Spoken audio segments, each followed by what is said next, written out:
When it comes to creating a good looking image, most people think that the camera has the sole responsibility of making that image look good. When in reality, the lens that they decide to use has far more impact on that image. By the end of this video, you'll have a better understanding of what the heck lenses actually do, and you'll have better confidence in what type of lens is right for you and your shooting style. Let's actually start out by talking about lens mounting options and compatibility. The lens mount is where the lens and the body of the camera connect. Typically, each camera brand is going to have a different lens mounting option. For example, Sony refers to their mounting system as an E-mount. Canon mirrorless cameras have the RF mount, Nikon has their Z and F mount options. The list goes on and on, but the point I'm trying to make is that not all lenses work with all cameras. Since there's so many different types of lenses and mounting options, there are some options to get adapters. So for example, you could use a Canon lens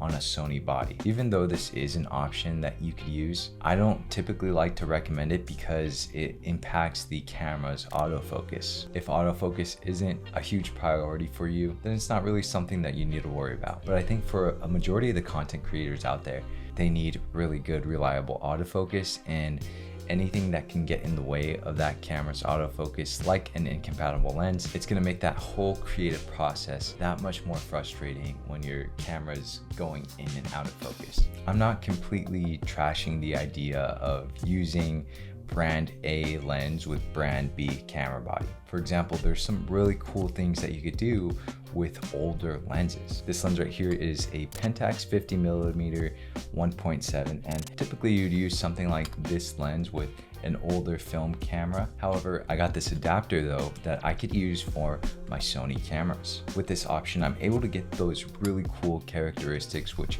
we'll talk about later in this video, onto my modern day mirrorless camera with pretty awesome video capabilities. This combination allows you to get some really cool shots, and it just kind of opens up all of those creative horizons. The next thing that I want to talk about is the sensor size and the lens type. And specifically what I'm referring to is full frame versus crop sensor lenses. Full frame versus crop sensor, that could be a whole video on its own, but the main takeaway that I want you to know is the field of view that each sensor gets. Full frame sensors are bigger than crop sensors. This means that you're gonna get a bigger field of view. What does field of view mean? Well, another way to think about this is with a full frame sensor, things are gonna look a little bit wider. With crop sensors, things are gonna look a little bit more zoomed in. That might be an oversimplification, but if you're a beginner, I think that's all you need to know right now. Now we have a better understanding of a full frame sensor and a crop sensor. The way that this impacts lenses and vice versa is that each lens is going to have a different coverage type. In short, you can use a full frame lens on a crop sensor body. However, if your goal is to get a good looking image with a crop sensor lens on a full frame body, well, you just might be out of luck. You're gonna see a lot of vignetting around the frame. If your camera films in 4K,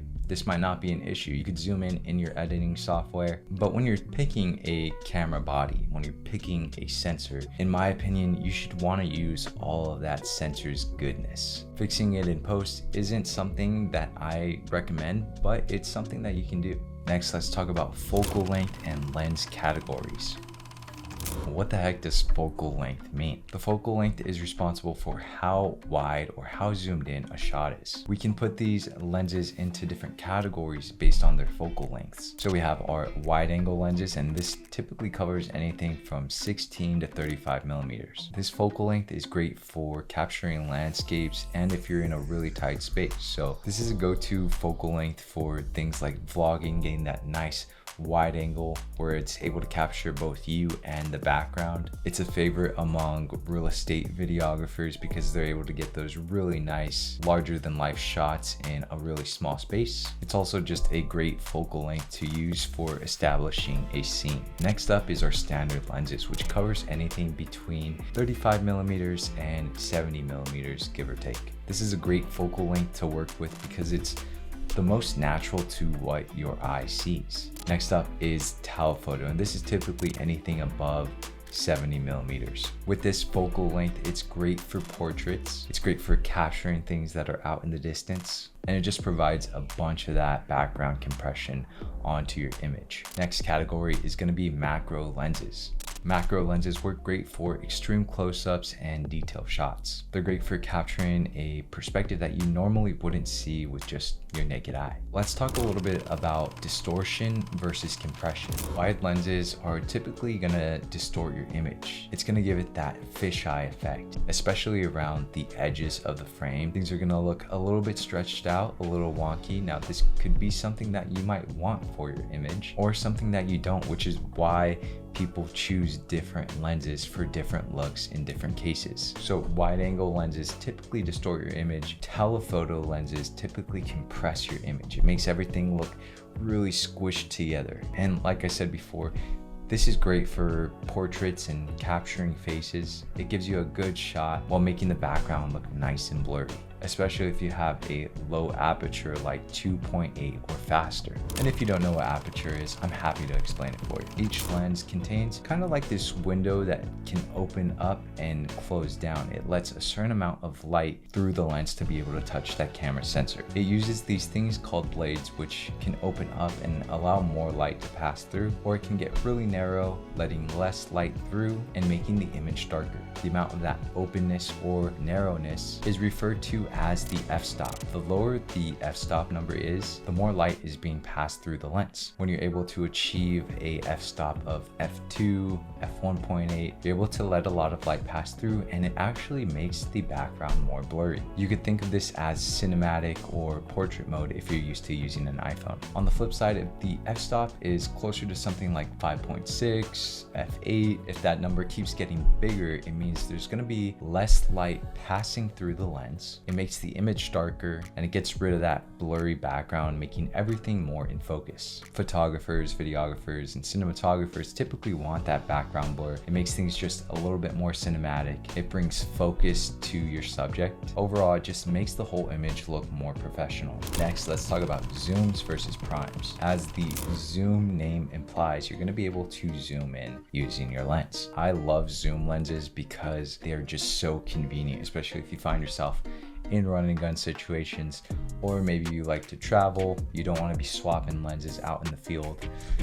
Zoom lenses are a great option to keep in mind. Zoom lenses are typically a little bit heavier than something like a prime lens. Prime lenses, they have a set focal length. So this one right here, it's a 50 millimeter lens. So if you do want to zoom in on your image, you're gonna have to manually move that camera closer to your subject. So why would you pick a prime lens over something like a zoom? Well, with prime lenses, they are typically a little bit sharper. They're gonna have a lower aperture, meaning that you're gonna be able to get that nice blurry background that a lot of people seek after. They do tend to be a little bit lighter, but again, less versatile. Not a huge deal if you know that you're gonna be filming on something like a tripod and the camera's not gonna move, your subject's not gonna move. They have different use cases. When I got my hands on my first camera, it came with a kit lens. It was a zoom lens, and something that I loved about that is that I had no idea what I was doing, but what I was able to figure out is which focal lengths I tend to find myself shooting on. So for some beginners, I might actually recommend just using their kit lens and figure out, do you like shooting on wide angle lenses? Do you find yourself zooming in to be able to get more of that background blur? So something to keep in mind, zooms versus primes. Now moving into image characteristics and lens personality. Let's start out by talking about sharpness. As I mentioned before, primes are typically sharper lenses. When we talk about sharpness, there is center sharpness, and another term that you might hear often if you watch a lot of lens reviews is edge to edge sharpness. That means that the corner of the images are just as sharp as what's in the middle. Typically with cheaper lenses, you might just get that center sharpness and maybe the edges are a little bit blurry, a little bit distorted. It's something to keep in mind and why people decide to go with a more expensive lens. Another factor that affects the cost of the lens is the type of glass that is inside the lens. So with higher end, more expensive lenses, you're going to get what's referred to as premium glass. And on the lower end, those components might be a little bit cheaper, which results in a less quality image. It's a very subjective thing, but it's something to keep in mind. Another characteristic to keep in mind is flaring. If you find yourself shooting into harsh light quite often, flaring of the lens is something that you're going to want to keep in mind. When I think of flaring, I think of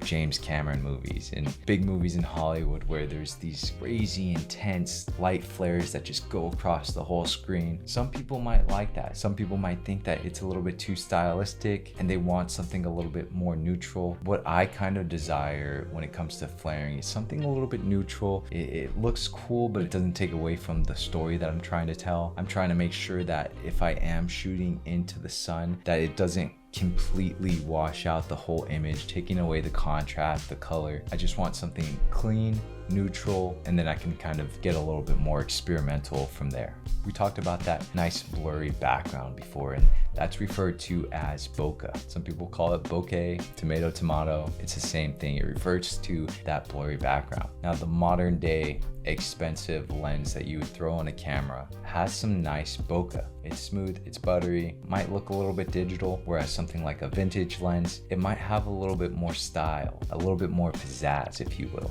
Distortion and compression, which is something that we talked about earlier in this video, is another characteristic to keep in mind when selecting a lens. And lastly, something that you want to keep in mind is the color reproduction that each lens makes. Some lenses might be a little bit more colorful, a little bit more contrasty, whereas some might be a little bit more desaturated and create more neutral of an image. Some might be warmer, cooler, might lean a little bit more towards green or magenta. These are the things that really separate different lenses and add to the overall personality of the image that you produce. All right, so that was a ton of information that I just threw at you, but now let's get down to the practical considerations. When looking at price versus performance, I think if you're a beginner, you should really prioritize versatility of a lens. Maybe grab something like a zoom lens. There's nothing wrong with starting out with the kit lens that maybe came with your mirrorless or DSLR camera and experimenting from there. However, if you did want to upgrade it, if you have a little bit more money to shell out, if I could point you in one direction, I would probably start by taking a look at a 24-70 2.8 or something around that range. This is going to allow you to get those nice wide shots while still being able to zoom in and getting those close detail shots. You could do what I did, figure out what focal length you typically like to land on, and then if you wanted a little bit more sharpness, a little bit more of that background blur, you could start looking into prime lenses over time. Then there's convenience factors. How are you going to be using these lenses? Things like weight, size, autofocus speed, and if there's stabilization in that lens are all factors that should be considered when looking at different lenses. If there's already a lens that you're specifically eyeballing that's already in your shopping cart, if you're able to, I would try to rent it out and try it out for a weekend. Your local camera shop might do rentals, and if they're not able to, there's websites like ShareGrid where you can look for people who own that lens around your area, and then you can reach out to them and kind of rent it from there. So quick recap, let's figure out which camera body you're shooting on, because that's going to tell you which lens mount you should look into. It's also going to tell you your sensor size. Now, in most cases, you can't go wrong by getting a full frame lens and putting it on either your full frame or your crop sensor body. Zooms are going to be more versatile, primes are going to be sharper, but figure out which focal length that you want to use for your upcoming projects. When it comes to aperture, I don't think you can go wrong with getting a fast lens that gives you a nice blurry background. Some beginners probably aren't going to be able to see the different lens characteristics, so I wouldn't worry too much about that. As long as you get a decent looking image, the story that you're trying to tell is far more important. Hopefully at this point in the video, you have a better understanding of what the heck a camera lens is and why they cost so much money. The main thing that produces the image that you see on the screen. There are some really cool lenses out there, a lot of lenses that I want to review. So if there's anything specific that you would like to see, let me know in the comments down below. If you like this kind of content, feel free to show some love to the channel. YouTube thinks that you're gonna like this video next, so feel free to check it out. Thanks again for watching, and I'll see you in the next one.